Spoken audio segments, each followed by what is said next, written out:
현재 서울 종로에는 조선시대의 왕이 머물렀던 5개의 궁궐이 있습니다.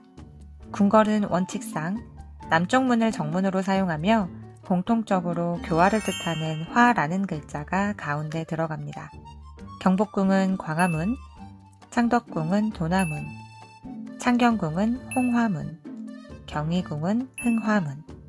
하지만 예외의 문이 있습니다. 바로 덕수궁의 대안문인데요. 왜 덕수궁만 다를까요? 사실 덕수궁의 정문 역할을 한 것은 남쪽 문이었던 인화문입니다. 지금은 남아있지 않지만 추정 위치는 현재 서소문청사 자리쯤으로 알려져 있습니다. 인화문은 정문의 역할을 수행하기엔 상황이 그리 좋지 않았습니다. 문 앞에 길은 좁고 물길이 있어 통행에 불편함이 많았기 때문이죠.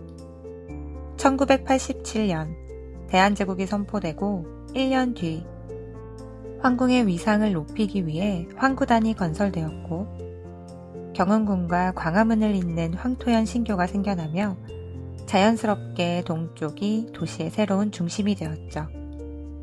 또한 1902년에 중화전, 중화문, 외산문인 조원문이 세워져 법전의 체제를 갖추었고 얼마 뒤 동쪽에 대안문을 세워 새로 정문으로 삼게 됩니다. 그러던 어느 날 1904년 2월 경운궁 내 대화재가 일어나게 됩니다. 이후 고종은 불탄 건물을 중건하기 위해 경운궁 중건도감을 설치하였고 바로 이때 대안문을 수리하면서 이름을 대한문으로 고쳐 부르게 되었죠. 이후 대한문은 여러 번의 위기를 맞게 됩니다. 일제강점기였던 1914년 지금의 태평로가 만들어지게 되면서 도로가 확장되었고 대한문 옆 돌담이 허물어지게 되었습니다. 이뿐만이 아니라 1961년 태평로 도로폭이 6m 확장되는데 대한문 역시 그만큼 뒤로 물러나게 되었죠. 이후 1968년 철책으로 되어 있던 궁벽이 돌담으로 복원되면서 대안문만 그대로 놔둔 채 돌담이 16m 뒤로 물러나게 됩니다. 대안문은 섬처럼 외로이 도로 위에 남게 되었습니다.